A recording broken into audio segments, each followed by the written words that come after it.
नमस्कार बालमित्रांनो, गणेश सपकाळे चॅनलमध्ये आपलं हार्दिक स्वागत। आणि इयत्ता तिसरी 11वा धडा स्वच्छतेचे प्रसारक संत गाडगे बाबा या धड्याखालची प्रश्न उत्तर मी आज तुम्हाला सांगणार आहे। धड्याखालची प्रश्न उत्तर सतत ऐकल्यामुळे तुम्हाला पाठांतर होतील आणि सहज लक्षात राहतील। बघा, पहिला प्रश्न, एका वाक्यात उत्तरे लिहा। पहिला प्रश्न असा आहे, गाडगे महाराजांचा जन्म कुठे झाला? बघा, गाडगे महाराजांचा जन्म वराडातील शेणगाव येथे एका गरीब घरात झाला। पुढचा प्रश्न आहे, डेबूला कशाची हौस होती? बघा, डेबू म्हणजे गाडगे बाबा। डेबूला कोणतेही काम मनापासून व नीटनेटके करण्याची डेबूला हौस होती। नंतरचा आहे, डेबूचा जीव का तुटत होता?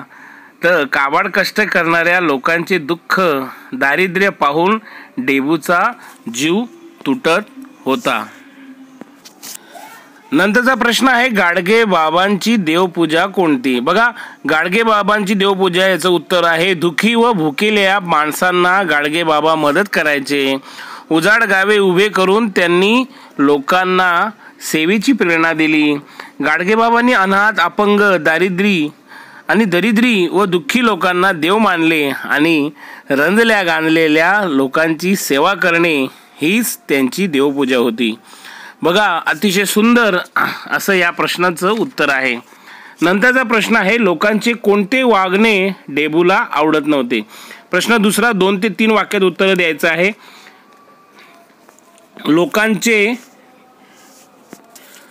लोकांचे कोणते वागणे डेबूला आवडत नव्हते? त्याचं उत्तर आहे की समाजातील लोक व्यसनामुळे कर्जबाजारी होत होते। ते कर्ज काढून सण साजरे करीत होते। रोगराई झाली तर औषध न देता देवाला नवस करीत होते। कोंबडे बकरे त्यांचे बळी देत होते। लोकांचे हे वागणे डेबूला आवडत नसे। बघा, दुसरा प्रश्न आहे, गाडगे बाबांनी मनाशी काय ठरवले? तर गाडगे बाबांनी मनाशी काय ठरवले याचं उत्तर असं आहे, 4 चांगल्या गोष्टी लोकांना सांगितल्या तर कोणी आपले ऐकत नाही। हे गाडगे बाबांच्या लक्षात आल्यामुळे आई आपल्यासाठी कष्ट करते म्हणून आपण तिचे ऐकतो। याचा विचार करून आपण लोकांसाठी आतोनात कष्ट करायचे, म्हणजे लोक आपले ऐकतील व त्यांच्या सुधारणा देखील होईल, असे गाडगे बाबांनी मनाशी ठरवले। नंतरचा प्रश्न आहे, गाडगे बाबा कीर्तनातून काय सांगायचे? तर बाबा, गाडगे बाबा कीर्तनातून सांगायचे, गाडगे बाबा कीर्तनातून लोकांना उपदेश करायचे। ते कीर्तनातून सांगायचे की आपणच आपले भले केले पाहिजे, देव आपल्यातच आहे, त्या देवाला जागृत करा। नंतरचा प्रश्न आहे, गावात वस्तीत जाऊन गाडगे बाबा काय करायचे? त्याचं उत्तर असं आहे, ज्या गावी किंवा ज्या वस्तीत गाडगे बाबा जायचे तेथे खराटे, फावडी, घमेले गोळा करायचे। मग सर्व गाव झाडून काढायचे, शेणाने सारून स्वच्छ करायचे। नंतरचा प्रश्न आहे, गावात वस्तीत जाऊन गाडगे बाबा काय करायचे? ह्या प्रश्नाचं आपण उत्तर ऐकलंच आहे। आता नंतरचा प्रश्न आहे, प्रश्न 3, खालील वाक्यात कंसातील योग्य वाक्यप्रचाराचा वापर व वाक्य पूर्ण करा। लोक पाया पडायला येताच गाडगे बाबा गर्दीतून काय करायचे? गर्दीतून पळ काढत। नंतरचा बघा, सहलीच्या दिवशी आम्ही गावाशेजारचा डोंगर पायाखाली घातला। नंतर आम्ही जवळ जाताच खारीने काय केलं? खारीने आम्ही जवळ जाताच खार प्रसार झाली।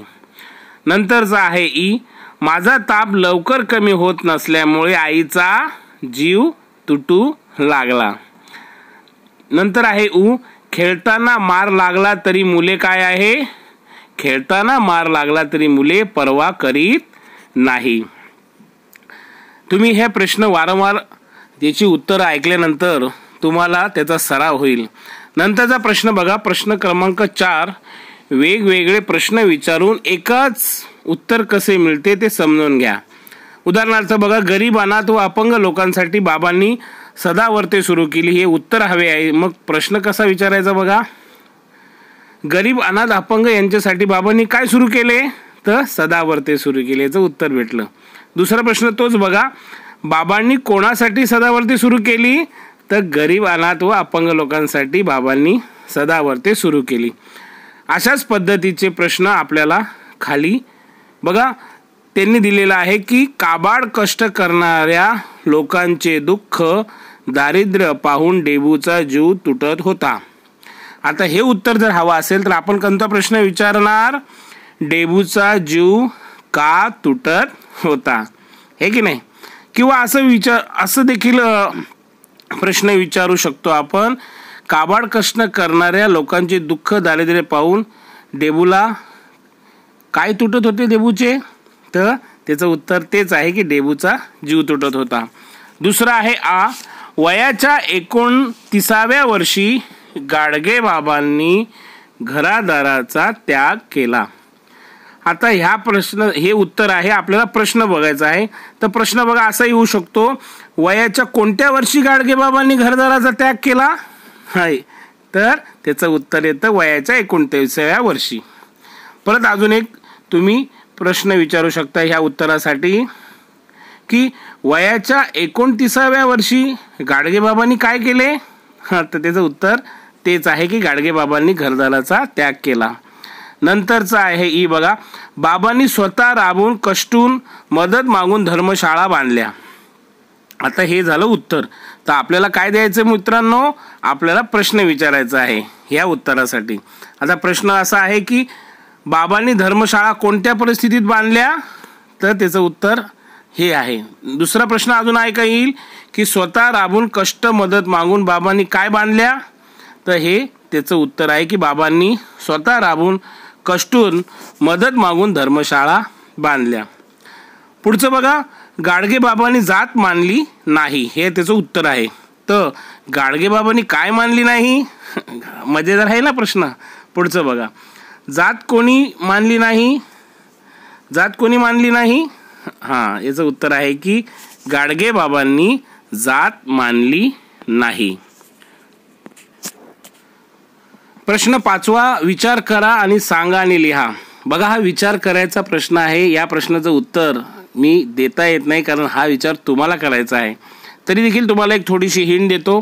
तुम्ही मनापासून करता ती कामे लिहा. सकाळपासून रात्री झोपेपर्यंत तुम्ही कोणती कामे मनापासून करतात? त्याच्यामध्ये अभ्यास आहे किंवा रंगरंगोटी करणे आहे, चित्रकला काढणे आहे, स्वच्छता आहे, खेळणे आहे, वगैरे वगैरे. तुम्ही काहीही लिहू शकता, पण मनापासून करणारे कामे त्यात लिहायची.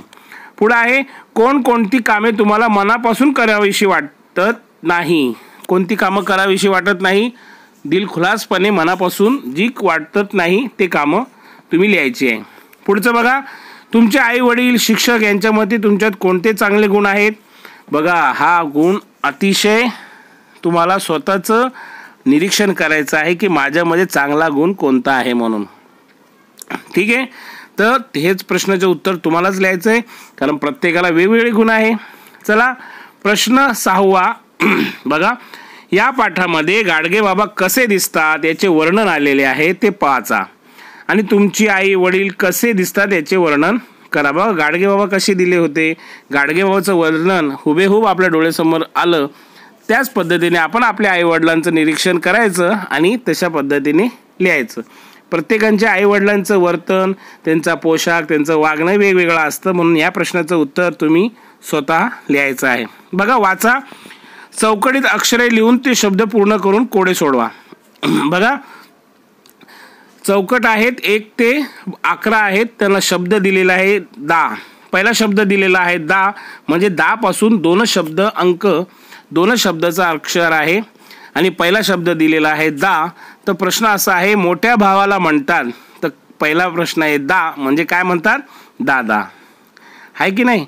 दुसरं बघा, ज्वारी वाळलेली धाटं वैरण, तर त्याचं उत्तर आहे क आणि 3 दिलेलं आहे ड बा.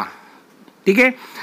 तिसरं आहे झुळझुळ वाहणाऱ्या झरा आणि वाऱ्याची मंद मंद वाहणारी काय येईल? मंद मंद वाहणारी झुळूक. आता 5वं बघा, डोंगरात उगम पावणारी न येईल म्हणजे नदी. 6वं आहे, हे भरडण्यासाठी जाते वापरतात. किती आहे? 4 आहेत. काय वापरतात जाते भरडण्यासाठी? हरभरा भरडण्यासाठी काय वापरतात? जाते. पुढे बघा 7वं, वेलीवर उमलणारे. वेलीवर उमलणारे तर 7वं आहे फू. फू म्हणजे काय आहे? फुलं. 8वं बघा, सुट्ट्या पैशांना म्हणतात तर 8 येतं चिल्लर. 9वं आहे, गाडगे बाबांचे लहानपणाचे नाव काय आहे? डेबू. 10वं आहे, टी दिलेला आहे बघा, पडघम वाजतात ती काय आहे? टिपरी. शेवटचं आणि चांगलं आहे, 11चं मो दिलेलं आहे, थोईथी नाचणारा मोर. अतिशय सुंदर असं आहे. यामुळं आपली प्रगती, शब्दकोडी आणि समानार्थी शब्द, आपल्याला विरुद्धार्थी शब्द, पत्रातील जे कोडे असतात ते तुम्हाला सहजपणे सोडवता येतील. पुढचा आहे, वाचा बघा. एक प्रवासी म्हणतो, तुमच्या गावात कोणी मोठा माणूस जन्माला आहे का? तुमच्या गावात कोणी मोठा माणूस जन्माला आहे का? तर मुलगा म्हणतो, नाही, आमच्या गावात फक्त लहान मुलं जन्मतात, मग ते हळूहळू मोठे होतात. अतिशय विनोद आहे आणि विनोद तुम्ही देखील करू शकता. ह्या प्रश्नांची उत्तरं, धड्याखालची प्रश्नांची उत्तरं तुम्ही सतत ऐकली तर तुमचे ते पाठ होतील, लक्षात राहतील आणि धडा देखील तुम्हाला सहजपणे समजेल. नवीन असाल तर सबस्क्राईब करा, लाईक करा, शेअर करा. जय हिंद, वंदे मातरम.